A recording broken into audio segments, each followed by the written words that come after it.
दुनिया में रहता है, ब्लॉकेज तो है, पक्का ही है, राइट। करना क्या है, क्यों, पहले तो क्यों ब्लॉकेज है उसका मैंने हल्का सा कारण बताया। और सबसे इंटरेस्टिंग बात, ये बात आप दिमाग में रखिए, आपके काम आएगी, आपके लाखों रुपए बच जाएंगे। अगले दो तीन मिनट में बोलने वाला हूँ। ब्लॉकेज होती है 30%, 40% या 80%, 90%। इनमें से ज्यादा खतरनाक कौन सा है, बड़ा वाला या छोटा वाला? कौन सा खतरनाक है, कोई बताइए? बड़ा वाला। देखिए आवाज तो ना बड़े वाले की आ रही है।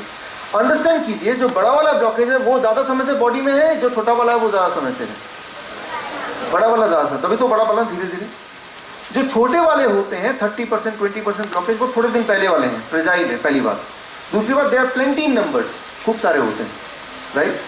तो जब भी आप स्ट्रेस लेते हैं मेंटल या कोई मेंटली या फिजिकली कोई एफर्ट लेते हैं आउटस्टैंडिंगली, तो जो छोटे वाले हैं उसके फटने के चांसेस 90% ज्यादा होते हैं, 90%। दुनिया भर में देखा गया है, वर्ल्ड का अगर आप वो करें, 90% of the heart attack cases are because of 20 to 30% blockage, and 10% of the heart attack cases are because of 80 to 90% blockage. Understand कीजिए इसको जरा, राइट। अब आप बताइए, अगर आप बाईपास सर्जरी के लिए जाते हैं, जो प्लास्टिक के लिए जाते हैं, तो डॉक्टर जो ब्लॉकेज को ठीक करने वाला है वो कौन से वाले ब्लॉकेज को ठीक करेगा? 30-40 वाले को ठीक करेगा या 70-80-90 वाले को ठीक करेगा? 70, क्योंकि वो एक ही है, वो बड़ा है तो दिखाई भी दे रहा है उसके माइक्रोस्कोप से।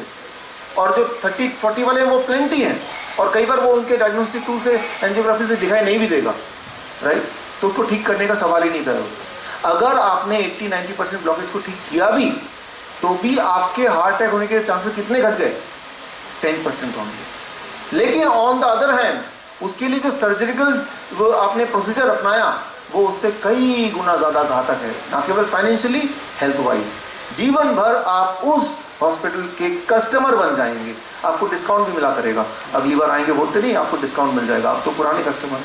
आप ये सोच के खुश होते मुझे डिस्काउंट मिलेगा, फिर चाहे ठीक हो ना हो, वो दिमाग में पीछे चला गया, राइट। हमने एक्सेप्ट कर लिया कि हमें तो बीमारी रहना है, right. So what I mean to say, ये बाईपास सर्जरी, एंजियोप्लास्टी, ये प्रॉफिटेबल सर्जरीज तो है, लेकिन ये पेशेंट के लिए नहीं है। और ये मैं नहीं बोल रहा हूँ, ये ऑलरेडी WHO है, कॉक्रोन है, हार्वर्ड है, उसमें ऑलरेडी ये आ गया है। 2006 में इन दोनों सर्जरी को ऑब्सोलीट बता दिया था। ऑब्सोलीट मतलब कि इसको प्रयोग में ना लाया जाए।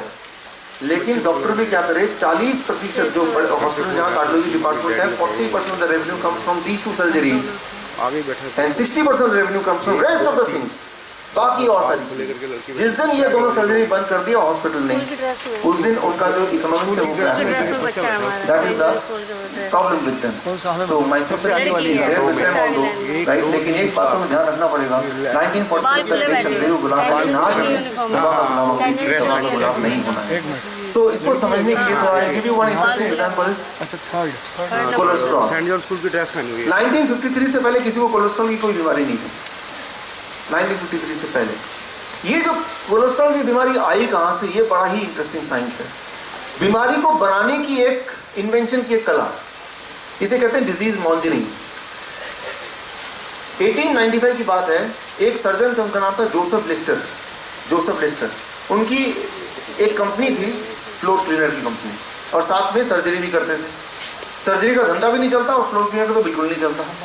उन्होंने क्या किया, फ्लोर क्लीनर पे जो बनाते थे उसको उन्होंने डाइल्यूट करके बोतल में डाला, माउथ क्लीनर बना दिया। और ये उन्होंने प्रमोट किया, इसको अगर आप कुल्ला करेंगे तो आपकी मुंह की बदबू हट जाएगी, कुल्ला करेंगे मुंह की बदबू हटाइए। 5 साल उन्होंने प्रमोट किया, पब्लिसिटी की, नोबडी इंटरेस्टेड। मुंह की बीमारी, कोई बीमारी तो थी नहीं उस वक्त। उनके दिमाग में बात आई 2002 या 3 में, 1902 या 3 में, कि इस बीमारी का नाम रखा जाए। उन्होंने नाम रखा हेलिटॉक्सिस, और डॉक्टर ने लिखना शुरू कर दिया, आपको हेलिटॉक्सिस है, आपको दवा ये लेनी चाहिए। और उन्होंने अपना वो जो प्रोडक्ट है उनका नाम, उस प्रोडक्ट का नाम है, अपने नाम से रखा, डॉक्टर लिस्टर ने लिस्ट्रीन। नाम सुना आपने? जिन लोग स्माइल कर रहे हैं वो सब यूज करते हैं। सो लिस्ट्रीन, और उन्होंने ये प्रमोट कर दिया, लिस्ट्रीन नहीं लेंगे तो हेलिटॉक्सिस हो जाएगा। आपको हेलिटॉक्सिस हुआ है, लिस्ट्रीन है। जैसे डॉक्टर बोला यू आर सफरिंग फ्रॉम हेलिटॉक्सिस, बताओ क्या करना है, राइट। सो मुंह की बदबू कोई बीमारी नहीं है, हेलिटॉक्सिस बड़ी बीमारी है, जबकि दोनों सेम ही चीज है, राइट। तो आप देखिए, तब से लिस्ट्रीन और आज भी लिस्ट्रीन, जबकि इन रियलिटी वो मुंह की बदबू भी नहीं दूर करता, वो आपके दिमाग के जो अंदर एक है सेटिस्फैक्शन, उसको जरूर ठीक करता है, राइट। तो दैट इज कॉल्ड डिजीज मॉन्जनिंग, एक बीमारी को इन्वेंट करना। ये पद्धति तब शुरू की थी उन्होंने, और आज उसके बाद कई सारी बीमारी इन्वेंट हुई, उनमें से एक है कोलेस्ट्रॉल। यूनिवर्सिटी ऑफ मिनेसोटा ने प्रूव कर दिया दुनिया में कि जिनके बॉडी में ज़्यादा फैट जाता है वो ज़्यादा वो हार्ट डिजीज होता है। मोर कोलेस्ट्रॉल मोर हार्ट डिजीज। 1953 में ये हो गया कि कोलेस्ट्रॉल कम करो, बीमारी कम करो, हार्ट डिजीज कम करो। तो कोलेस्ट्रॉल कम करने के लिए कोलेस्ट्रॉल लोअरिंग ड्रग्स, स्टैटिन वगैरह लो।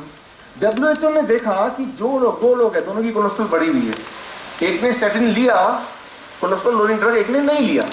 पूरे दुनिया में ये देखा गया कि जिन लोगों ने स्टैटिन लिया यानी कोलेस्ट्रॉल लोअरिंग ड्रग लिया, उनका कोलेस्ट्रॉल तो घट गया, लेकिन उनके मृत्यु के चांसेस 47% बढ़ गए, 47% बढ़ गए। WHO ने 1980 में फैसला किया, हम ऐलान कर देंगे कि कोलेस्ट्रॉल को घटाने की कोई ज़रूरत नहीं, लेकिन तब तक कोलेस्ट्रॉल लोअरिंग दवाइयाँ और कोलेस्ट्रॉल का बिजनेस $200 बिलियन का बन गया। $200 बिलियन बहुत होते हैं, राइट, और वो बहुत ताकतवर होता है। तो वो $200 बिलियन काफ़ी थे WHO के मुंह बंद करने को, भाई ये क्यों कर रहे हो, हमारे पेट में क्यों लात मार रहे हो, चलने दो इसको, राइट, कोलेस्ट्रॉल लोअरिंग। अब रियलिटी क्या है कोलेस्ट्रॉल की, आप जरा ध्यान समझिए। आपको ये सबको पता है HDL LDL, good cholesterol bad cholesterol, इसलिए साइंस स्टूडेंट होने की जरूरत नहीं है, इनफैक्ट स्टूडेंट होने की भी जरूरत नहीं है। अब जो बैड कोलेस्ट्रॉल है, जिसको घटाने की बात हम करते हैं या डॉक्टर करते हैं, ये भी दो प्रकार के होते हैं, स्मॉल एंड लार्ज। इनमें से जो स्मॉल बैड कोलेस्ट्रॉल है वही ऐसे हैं जो आपके पाइप यानी कि आर्टरीज के अंदर पेनिट्रेट कर सकते हैं, उसको छेद करके निकल सकते हैं। इन रियलिटी LDL जो स्मॉल वाला है, that is going to make you harm, right. आप में से कितने लोग ऐसे जिनको पता होगा कि आपके LDL स्मॉल वाला कितना है, लार्ज वाला कितना है? पूरे देश में कोई एक भी आदमी नहीं होगा जो ये बोल सके मेरा LDL, ये तो सब बोल देंगे मेरा LDL कितना है, HDL कितना है, पर LDL में स्मॉल कौन सा है, कितना है, लार्ज कौन सा है, कोई बोल सकता है? क्योंकि वो जो डायग्नोस्टिक सिस्टम है, magnetic resonance imaging for cholesterol, right, वो इंडिया में भी आई नहीं। वो आएगी 6 महीने बाद, साल लग जाएंगे। जब वो आएगी तब ये प्रचार होगा, अरे आपका स्मॉल कितना है, जैसे आप बोलते हैं आपका LDL कितना है, गुड कोलेस्ट्रॉल कितना, बैड कोलेस्ट्रॉल। याद कीजिए, आपसे 20 साल पहले 10 साल पहले गुड बैड नहीं था, हाई था कोलेस्ट्रॉल या नहीं कोलेस्ट्रॉल था। अब आने वाला है स्मॉल वाला कितना है, लार्ज वाला कितना है। अच्छा, इसमें कितना खर्चा लग जाएगा? ये मैग्नेटिक रेजोनेंस इमेजिंग का खर्चा लगेगा 12,000 कम से कम, एक बार डायग्नोस करने का। वो हर महीने चेंज भी होगा, हर महीने करना है, तो 12,000 तो बचा लीजिए आप हर महीने के लिए, राइट। सो इसका मतलब ये है कि जो लोग कोलेस्ट्रॉल लोअरिंग ड्रग आप में से ले रहे हैं वो अंधेरे में तीर चलाने की तरह है, क्योंकि आपको पता ही नहीं है, हो सकता है आपका लार्ज वाला ज्यादा हो और वो तो बॉडी के लिए अच्छा ही होता है। अब जो दवा ले रहे हैं वो क्या कर रही है, राइट, जो स्टैटिन है, दुनिया में आपको बहुत ही अमेज्ड होगा जान के कि कोलेस्ट्रॉल लोअरिंग ड्रग दुनिया में बनी ही नहीं है अब तक। अरे ये कैसे, जो हम दवाई ले रहे हैं वो तो कोलेस्ट्रॉल लोअरिंग ड्रग ही तो है। मैं आपको समझाता हूं, उसका नाम कोलेस्ट्रॉल लोअरिंग ड्रग है, लेकिन वो cholesterol lowering drug in reality है नहीं। कैसे? जो स्टैटिन है, जो कोलेस्ट्रॉल लोअरिंग ड्रग है, वो क्या करता है, जब आप लेते हैं वो कोलेस्ट्रॉल को घटाता नहीं है, एक और केमिकल, एक और एंजाइम को घटाता है, उसका नाम है CoQ10। आप में से काफी लोगों को पता होगा CoQ10 क्या करता है। उसके कई सारे काम है, उनमें से सबसे इंपॉर्टेंट काम है आपके हार्ट की मसल को स्ट्रांग बनाते रहना, स्ट्रांग रखना, क्योंकि हार्ट की मसल हर पल काम करता है, सबसे ज्यादा वही काम करता है। हार्ट के मसल को स्ट्रेंथ देता है एक एंजाइम, एक केमिकल जो बॉडी बनाती है, that is called CoQ10, right, that strengthen your heart muscle, right. लेकिन वो जो CoQ10 है, इसका एक और बाई प्रोडक्ट काम है, एक और काम है, वो क्या करता है, कोलेस्ट्रॉल के बनाने के असेंबली लाइन में वहां भी हाथ बटाता है, राइट। अब जब आप कोलेस्ट्रॉल लोअरिंग ड्रग लेते हैं वो CoQ10 को कम कर देता है। CoQ10 को कम करेगा तो CoQ10 कोलेस्ट्रॉल बनाने में हाथ ठीक से बटा नहीं पाएगा, आपकी कोलेस्ट्रॉल घट जाएगी। बट एक और चीज हो जाएगी, CoQ10 कम होगा और तो क्या एक और चीज हो जाएगी, हार्ट कमजोर होने लगेगा। इसीलिए आप गौर करेंगे जितने लोग कोलेस्ट्रॉल लोअरिंग ड्रग लेते हैं, within 2 years they become heart patient as well, right. ये कोई छुपी हुई बात नहीं है, ये FDA का वार्निंग है, फूड एंड ड्रग एडमिनिस्ट्रेशन का, राइट। अगर आप कोलेस्ट्रॉल लोअरिंग ड्रग लेंगे 18 महीने तक, इरेक्टाइल डिसफंक्शन इन इम्पोर्टेंसी और liver damage with in 1 to 8 weeks। मेरे पास एक पेशेंट आए, सर आप क्या बात करते हैं, हमें तो 2 साल हो गए, मेरा तो लीवर डैमेज नहीं हुआ। लीवर की दिक्कत क्या है आपके और मेरे लीवर की, जब तक वो 80% डैमेज नहीं हो जाएगा, पहला सिम्टम आपको नहीं फील होगा। And the moment you feel the first symptom, that means that 80% damage already happened, right. Substantially इतना हो गया कि अब वो रिवर्स होना काफी मुश्किल होगा। सो What I mean to say, the moment you take the drug, this thing happen and it is documented things and you face it every day, right? आप इसको फेस करते रहते हैं।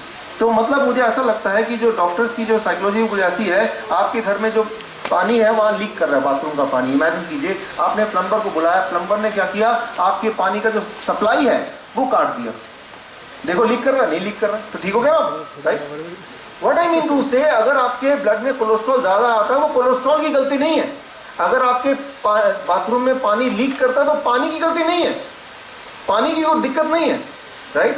वो लीक का कारण क्या, उसको ढूंढ के उसको हम सॉल्व नहीं कर पा रहे तो क्या कर रहे हैं, इनका भाई सप्लाई काट दो, पानी भी नहीं आएगा, ना रहेगा बांस, ना बजेगी बांसुरी, ऐसे कुछ ना, right? So that is what is the most important thing. If you are having high cholesterol, that is not the problem of cholesterol itself, that is the problem कि आपके बॉडी के जो आर्टरीज हैं, इनर लाइनिंग है, that is sticky. Since that is sticky, तो जो cholesterol वहां से ट्रेवल कर रहा है, इट विल गेट स्टिक। तो रादर देन कि हम ये करें कि स्टिकीनेस को कम कैसे करें, उसकी दवाई कुछ हो तो बताओ, हम कोलेस्ट्रॉल को ही कम कर देते हैं। जैसे प्लम्बर ये नहीं ढूंढ पा रहे कि कहाँ पे लीक है, तो चलो भाई इसका तो सप्लाई बंद कर दो। फिर बोलेंगे हमें पानी कहाँ से मिलेगा, आप आउटसोर्स करो। वो विटामिन की टैबलेट कैप्सूल वगैरह देते नहीं ऊपर से, आपको तो लेना पड़ेगा, right? So that is the main problem. Now the important thing is, मैंने आपको थोड़ा थोड़ा एक्सप्लेन किया किस तरह से बीमारी होती है और किस तरह से हम चुंगल में फंसते हैं। Now the question is how to come out of the whole thing. Cholesterol की तरह हर साल दुनिया में नई नई बीमारियां इन्वेंट की जाती हैं और हर साल उसका एक डायरेक्टरी बनती है जो पूरे डॉक्टर्स में जाती है। मेरे पास भी आती है, मेरे पास थोड़ा पहले आ जाता है, तो ताकि मैं आपको बता पाऊँ, उस तरह के नेटवर्क मैंने बनाए हैं, राइट? अभी पिछले साल कुछ नई बीमारियां आई थी, राइट? उनमें से एक बीमारी इन्वेंट की गई थी, नई बीमारियां, राइट? उनमें से एक बीमारी का नाम है ऑब्सेसिव शॉपिंग सिंड्रोम। ऐसे लोग जो ज़्यादा शॉपिंग करते हैं, बीमारी, उसे एक दवा भी आई है, किसी को चाहिए तो बताना, उसको वो दवा दे देंगे, 2-4 दिन तो नहीं वो शॉपिंग करेगा। फिर एक और बीमारी आया है, एक्सेसिव इंटरनेट डिसऑर्डर। बार बार क्या है मेल, देखो जरा 2 मिनट में क्या है मेल, उनके लिए भी दवा आई है, किसी को चाहिए तो बताना वो भी। What I mean to say, human behaviour को एक नाम दे दिया गया और उसको बीमारी का टैग दे दिया गया और उसको एक डॉक्यूमेंट करके, राइट, एक ऑफिशियल एक सर्कुलर बना दिया गया, and now we are chasing that figure कि हमें तो वो बनना है, राइट? जबकि इन रियलिटी ये सब तो कोई बीमारी ही नहीं है, राइट? सो इंसान, मैंने आपको बताया था 16,000 तरह से बीमार पड़ सकता है, 16,000 टाइप हो गया, एज मेनी एज दैट। तो बीमारी की बात ना करके हम ये बात करेंगे हम कैसे बिना किसी दवाई की हेल्दी रहें, और अगर हम बीमार हैं तो कैसे उस चुंगल से बाहर आ जाएं। That is the most important thing, that is what we are going to understand now. अब मैं जो बताने जा रहा हूँ ये सोल्यूशन की बात बता रहा हूँ, अब तक से प्रॉब्लम की बात बता रहा था। सोल्यूशन ये 1970 की बात है, चाइना के प्राइम मिनिस्टर चाओ इन ले, उनको डॉक्टर ने बोला you are diagnosed with lung cancer. Chao इन ले ने पूछा मुझे लंग कैंसर कैसे हो गया, how I suffer from lung cancer. Chao इन ले को डॉक्टर ने बताया कि हो जाता है, पोल्यूशन है, जीन्स हैं, केमिकल हैं। आप गौर करेंगे जब भी डॉक्टर कोई जवाब देंगे तो जवाब ऐसे होंगे जो हमारे हाथ में बस में नहीं होंगे, राइट? जो चीज़ बस में होगा उसके बारे में भी बताएंगे। बट चाओ इन ले ने सोचा जब तक कि मुझे ये ना पता चले मैं बीमार कैसे हूँ तब तक मैं अपना इलाज नहीं कराऊंगा। चाओ इन ले ने क्या किया, पूरे चाइना से 6.5 लाख वर्कर को इकट्ठे किए, Oxford university UK, Cornell university USA, उनकी मदद ली और एक अभियान चलाया, उसका नाम दिया गया द चाइना स्टडी। इस अभियान में मेन मकसद था ढूंढो इंसान बीमार क्यों पड़ता है और ढूंढो क्या करने से इंसान ठीक हो सकता है। तब यह देखा गया दुनिया भर में कि एज मेनी एज 7 ऐसी दुनिया में जगह है, इंडिया में एक जगह है हुंजा, चाइना में एक जगह है बामा, जापान में एक जगह है ओकिनावा, ऐसे 7 जगह है इंडिया में कम से कम दुनिया में जहाँ पे लोग बीमार ही नहीं पड़ते, 100 साल जिंदा रहते हैं। वहाँ जाएंगे तो वहाँ कोई हॉस्पिटल नहीं है, वहाँ कोई डॉक्टर नहीं है, वहाँ कोई दुकानें नहीं है दवाइयों की। अगर आपको कोई दोस्त डॉक्टर है वो सोचे कि मैं इनमें से किसी जगह जाकर अपना धंधा जमाता हूँ तो भूखे मर जाएंगे, एक भी पेशेंट नहीं मिलने वाला वहाँ। सो चाइना स्टडी के लोगों ने यहाँ पे स्टडी किया इन लोगों को, इंक्लूडिंग उनका इंडियन, और पाया इन 7 सिविलाइजेशंस में एक बात कॉमन है, एंड दैट इज उनके खाने पीने के पैटर्न। उन्होंने इस पैटर्न को डॉक्यूमेंट किया और देखा कि इस पैटर्न में अगर कोई रह जाए, जो कि बड़ा सिंपल है अदरवाइज, तो बीमार ही नहीं पड़ सकता, right? He will be immune to disease, बीमार हो ही नहीं सकता। So that was one great achievement for medical science कि एक ऐसा पैटर्न का आविष्कार हो गया या डिस्कवरी हो गई कि उसमें कोई भी रहेगा तो ये गारंटी है बीमार नहीं पड़ेगा। इन दिनों एक और चीज हुआ, पिछले दिनों, पिछले कुछ सेंचुरीज में, दो भाई थे, हुंजा इंडियन और पीमा इंडियन। ये कोई स्टोरी नहीं है, रियलिटी है। दो सिविलाइजेशन थे, हुंजा इंडियन, पीमा इंडियन, और दोनों दुनिया में वर्ल्ड के हेल्दीएस्ट सिविलाइजेशन में से गिने जाते थे। लेकिन 19वीं शताब्दी के आसपास पीमा इंडियन ने सोचा कि हम हुंजा के साथ नहीं रहा करेंगे, will not stay with Hunza Indians, हम इनसे दूर चले, अमेरिका चले जाएंगे, बसेंगे, अरिजोना के पास वो बस गए। लेकिन तब भी उनका वही सारा कुछ सिस्टम था जो उन्होंने पहले किया हुआ था, the same system they used to follow, right? उनका वही खाना था, वही खेती बाड़ी करते थे। 1960 तक Pima Indian they were healthy. 1960 में यूएसए की सरकार ने पीमा इंडियन को बोला, अपना जमीन वगैरह हमें दे दो, हम यहाँ फैक्ट्री लगाएंगे, बदले में आपको पूरे जीवन भर खिलाएंगे बिठा के, आपके आने वाले जनरेशन को हम जॉब भी देंगे, खिलाएंगे भी। तो ये उन्होंने प्रॉमिस किया। तो पीमा इंडियन को लगा ये अच्छा है, हमें कुछ करना नहीं पड़ेगा, राइट? उन्होंने मान लिया, और खाने पीने के नाम पे यूएस की सरकार ने पीमा इंडियन को पैक्ड फूड देना शुरू कर दिया, वही जो आप खाते, नूडल, मैगी, बर्गर, सर्गर, हाँ, वो देना शुरू किया। विद इन 10 ईयर्स, 10 साल के अंदर, Pima Indian according to WHO became the most sick people of the world. अभी भी गूगल में टाइप करेंगे दुनिया के सबसे बीमार लोग, तो पीमा इंडियन आ जाएगा, राइट? वहां पे हर इंसान पेशेंट है, हर इंसान पेशेंट है, everybody is sick, everybody is diseased, Pima Indian, right? So China study के लोगों ने क्या किया, उनकी क्यूरियोसिटी बढ़ी, जैसे दुनिया के बाकी फार्मास्यूटिकल कंपनीज की भी क्यूरियोसिटी काफी बढ़ गई जब उनको पता चला कि एक ऐसा जगह है जहाँ पे सभी बीमार हैं, किडनी स्टोन है, ट्यूमर है, कैंसर है, डायबिटीज है, हाई बीपी है, मोटापा सबसे ज्यादा है, राइट? सो आज भी 50% of the Pima Indian according to WHO benefited. 2012 में इसका खुलासा हुआ, अमेरिकन कोर्ट ने इस बात को साबित किया, और ग्लैक्सोस्मिथक्लाइन को बिगेस्ट हेल्थ फ्रॉड सेटलमेंट के लिए $3 बिलियन का जुर्माना भरना पड़ा 2012। तो मैं ये बोलना चाह रहा हूँ कि जो मैं एग्जाम्पल आपको दे रहा हूँ ये कोई इमेजिनेड एग्जाम्पल नहीं है, ये साबित किया एग्जाम्पल है। और 2012 2 जुलाई के जो कोर्ट के ऑर्डर्स हैं, जो पेपर्स हैं, इट इज देयर, वहाँ से वो पेपर एक बार from there on you can show it, right? अंदर, हाँ, yes yes, okay, yeah, thank you, keep it again. So बाद में आप देख सकते हैं कोर्ट के ऑर्डर्स।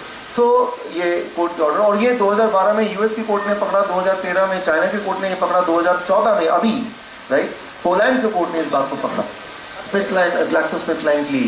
और ये सिर्फ एक कंपनी की बात नहीं है, टॉप 10 कंपनीज। आप चाहे तो गूगल आजकल के तारीख में गूगल से आप देख ही सकते हैं सारा कुछ, right?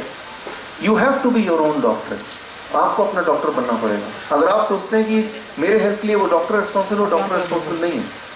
You have to be your own doctor. आजकल आप देखेंगे सबसे बड़ा बिजनेस है दवाइयों का बिजनेस। कितना बड़ा बिजनेस है? केमिस्ट के शॉप खुलते हैं, बंद होते हुए नहीं देखे होंगे।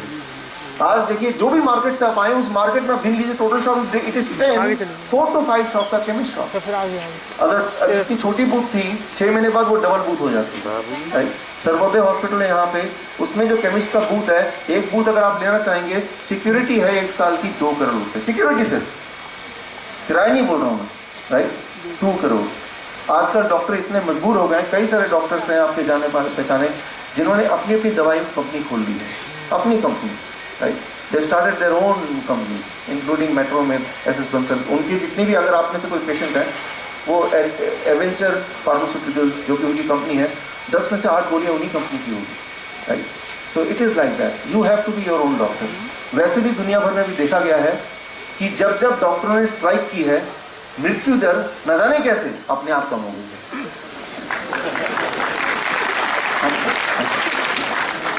According to Oxford Journal, mortality rate goes down whenever doctors go on strike. दुनिया भर में, इंडिया में भी।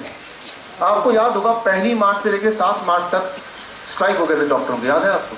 अभी, राइट? हम हड़ताल कर देंगे, हम काम नहीं करेंगे। कानपुर से स्ट्राइक शुरू हुआ। करीब 84 हॉस्पिटल्स, गवर्नमेंट, प्राइवेट क्लिनिक और नर्सिंग होम मिला के स्ट्राइक में पार्टिसिपेट किया। एम्स ने भी बाद में पार्टिसिपेट किया था। और अखबार में आने लगा 30 लोग मर गए, 30 लोग मर गए, 30 लोग मर गए। जब तो स्ट्राइक था तब 5 दिन में 84 या 83 हॉस्पिटल में 30 लोग मर गए, और अब जब स्ट्राइक नहीं है तो उसी 5 दिन में उतने हॉस्पिटल में 1500 लोग मरते हैं, 1500 लोग मरते हैं।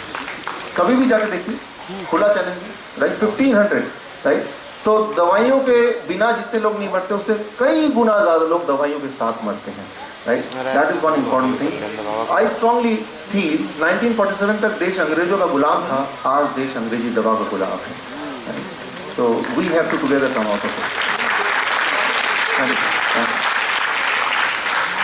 हम सभी को इससे बाहर निकलना पड़ेगा, और आज का एंड ऑफ इलनेस का जो प्रोग्राम है इसी सिलसिले में आगे बढ़ने के लिए है। तो एक सवाल आता है, तो क्या कल से हम दवा ना खाएं, छोड़ दें? अब आप छोड़ नहीं सकते। बॉडी का एक बड़ा सिंपल साइंस है, I would like to explain that science. क्यों नहीं छोड़ सकते?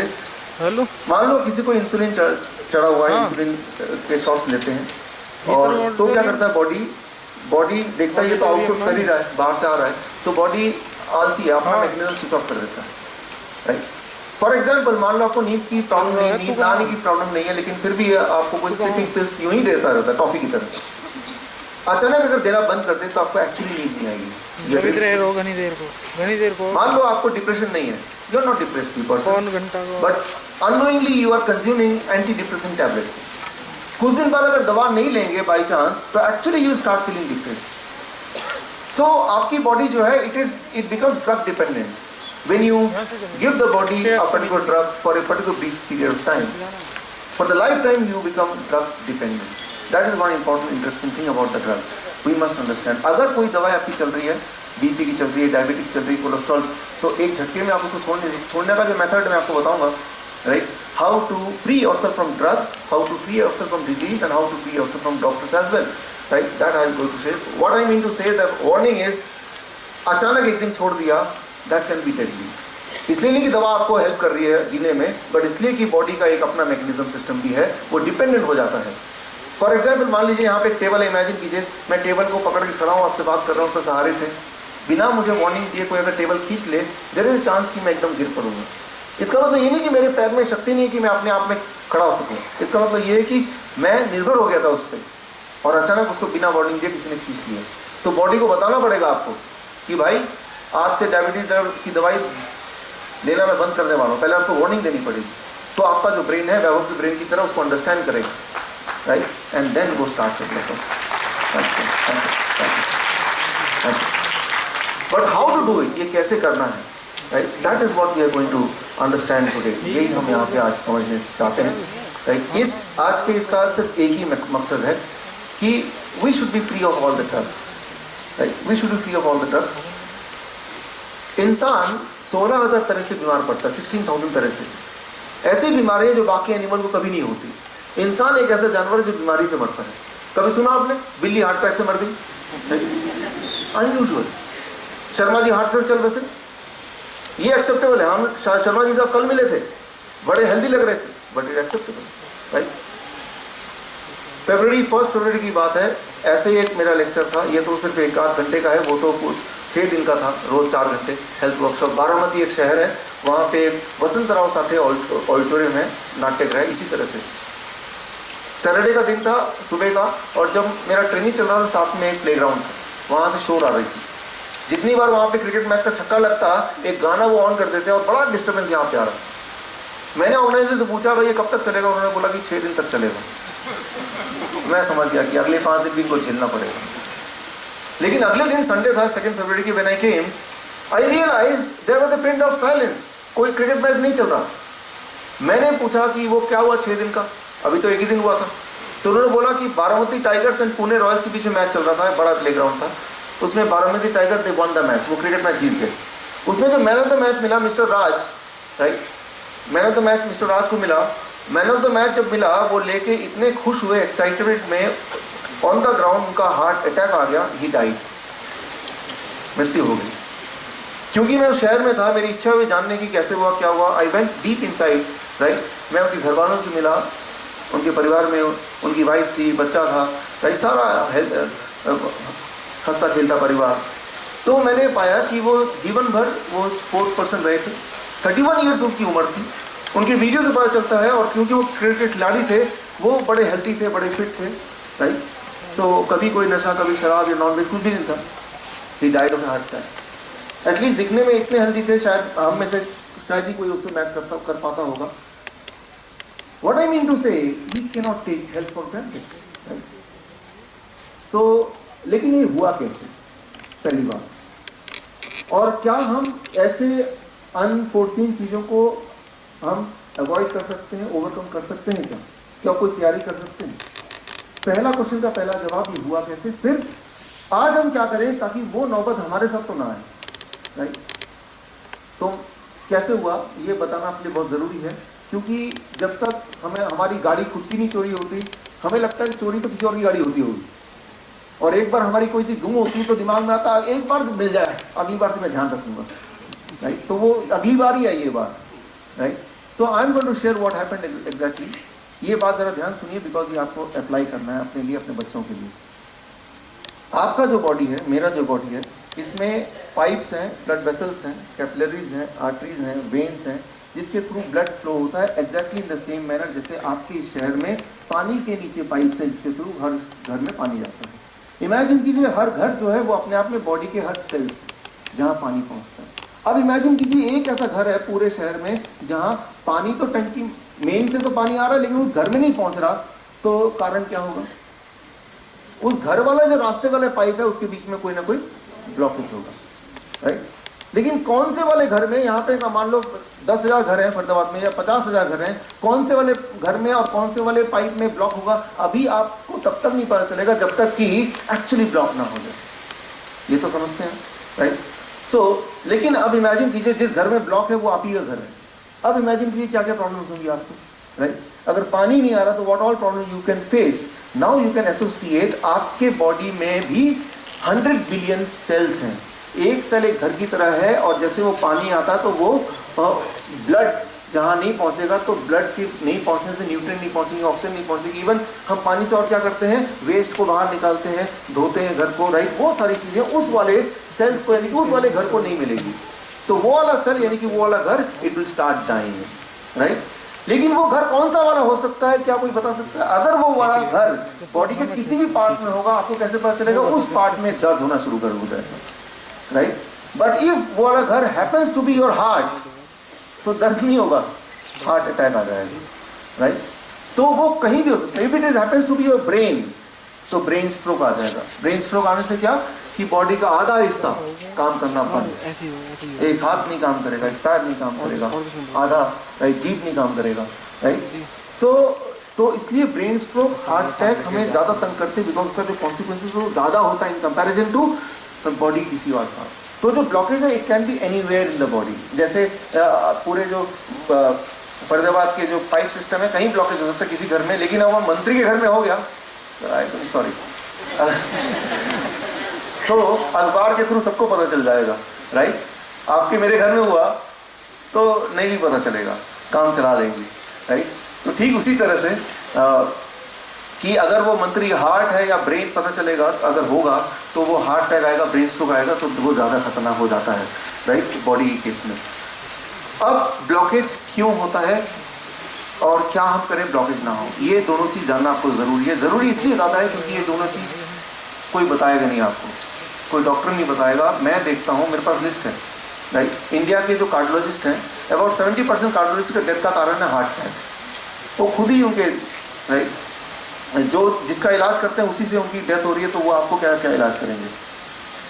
ब्लॉकेज का मेन कारण दुनिया भर में मैंने जहाँ जहाँ मैं गया हूँ, Kuwait medical association, Vietnam medical association, Abu Dhabi medical, हर जगह मैंने जो देखा है ब्लॉकेज का मेन कारण अमंग इंडियंस। आप याद रखिए पूरे दुनिया में 60% जो हार्ट डिजीज है वो भारतीयों में होते हैं और बाकी 40% पूरे दुनिया के। Try to understand, I repeat, WHO का रिपोर्ट कहता है अगर 100 लोग हार्ट अटैक से आज मरते हैं, 100 में से 60 लोग भारतीय हैं और 40 लोग rest of the world together. तो हम लोग कुछ तो खास करते होंगे। What is that?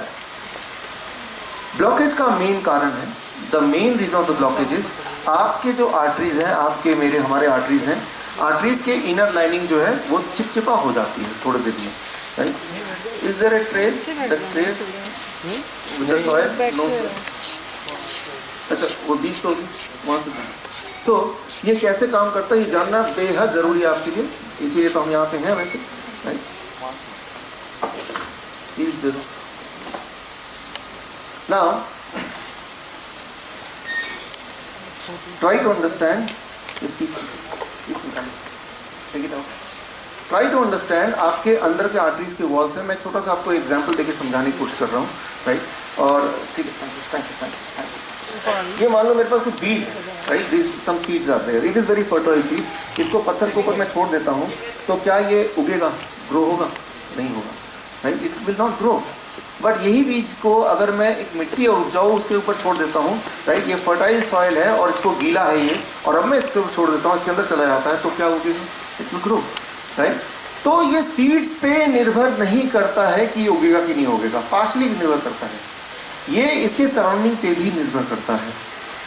एक बात याद रखिए, जिनको हाई कोलेस्ट्रॉल है, हाई बीपी है या डायबिटीज है, the first reason of that is कि आपकी जो इनर वॉल है वो स्टिकी है। स्टिकी मतलब वहां पे कोई चीज जब ग्रो करती है तो वो चिपक जाता है, राइट। चिपकने से पहली चीज होगी कि वहां पे अगर चिपकेगा तो वहां पे ब्लॉकेज हो जाएगा। अच्छा, क्या चिपकता है? कोलेस्ट्रॉल चिपक जाता है। क्यों? क्योंकि वही तो फ्लो करता है, कैल्शियम डिपॉजिट हो जाता है। इस तरह की कोई चीज़ चिपक सकती है, राइट। कितना परसेंटेज चिपकेगा वो आपको कई सारे फैक्टर पे फिर निर्भर करते हैं। लेकिन जहां पे वो चिपक रहा है वो वाला जो ऑर्गन है, if it happens to be pancreas, he may suffer from diabetes, right. So if it happens to be the other important muscles, it can be arthritis. If it happens to be heart, it can be heart disease. It all depends कि वो जो चिपकने का कहाँ पे ज़्यादा चिपका, कहाँ पे कम चिपका, कहाँ पे ज़्यादा ब्लॉकेज है। आपने कई बार देखा होगा कि एक जगह तो पानी आ रहा है, दूसरे में नहीं आ रहा, राइट। तो वही है, वही हिसाब आप लगा लीजिए। नाउ वो चिपचिपा कैसे होता है? चिपचिपा होने का एक ही कारण है, the kind of food which we keep on eating, जो खाना हम खाते हैं। अनफॉर्चुनेटली ये वाला खाना जो हम खाते हैं वो हम ही खाते हैं, दुनिया में कोई और नहीं खाता है। चिपकने का जो पहला कारण है वो है anything when you eat too much in refined form, refined sugar, refined salt, refined oil, Saffola वफोला जो होता है ना, राइट, सनफ्लावर, ये सब, राइट, वो चीज़ें जब हम खाएंगे तो चिपचिपा होगा। आप देखते नहीं, बर्तन आप धोते हैं, एक में सैलड रखा हुआ है, एक में आपके तड़के लगा हुआ, वो बटर पनीर मसाला लगा हुआ है। सैलड वाले बर्तन को बेशक ना भी धोएंगे, उसको तो रगड़ रगड़ धोना पड़ता है। यहाँ तो आपका हाथ पहुँच रहा है, अंदर की आर्टरीज में थोड़ी ना पहुँच रहा है, राइट। गॉड को थोड़ी ना पता था कि भाई आप में आर्टरीज को गंदा कर देंगे, तो कोई इंसान करता गॉड आपके लिए कि अंदर तक हाथ पहुँचा के, राइट, कोई मेड लगा दे वो रोज़ धोता रहे, राइट।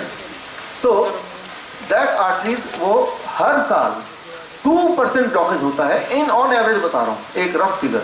किसी की उम्र 40 साल की होगी तो कितना परसेंट ब्लॉकेज हो जाएगा? एनीबडी? कितना परसेंट होगा? 80% होगा ना। लेकिन फॉर्चुनेटली और अनफॉर्चुनेटली हमारे जिंदा रहने के लिए, हमारे सारे काम करने के लिए, जैसे मैं भाषण दे रहा हूँ, आप सुन रहे हैं इसको, राइट, आप पार्टीज में जाते हैं, मॉल में जाते हैं, आप थोड़ा बर्थडे में डांस वगैरह कर लेते हैं, तो 20% ब्लड फ्लो की आवश्यकता है, 80% की जरूरत नहीं है। किसी दिन अगर आपके पीछे कोई कुत्ता पड़ जाए, एकदम भागना पड़े, तो 20 की जगह 30% की जरूरत पड़ जाएगी। तो कितना डेफिशिएंसी हो गई? 10%। अब वो 10% के अभाव में brain will trigger pain in that organ, दर्द कि रुको या गिर जाओ, राइट। तो वो फेंट हो जाते हैं, आपने देखा होगा, राइट, गिर जाते हैं, वो देखा होगा, थक जाते हैं, हांफने लगते हैं, देखा, राइट। तो ब्रेन बोल रहा है भाई मैं 20% ब्लड लेता हूँ, लेकिन जो काम आप करने जा रहे हैं, भागने जा रहे हैं कुत्ते से बचने के लिए, राइट, उसके लिए 30% की जरूरत है। तो 10% अभी डेफिशिएंट है। लेकिन फिर भी आप अपने डर के हिसाब से आप भागेंगे तेजी से, तो व्हाट विल हैपन कि वो जो ब्लॉकेजेस हैं वो बस्ट कर सकते हैं। अगर वो फट गए तो 80% 100% में कन्वर्ट होने में 1 मिनट लगेगा।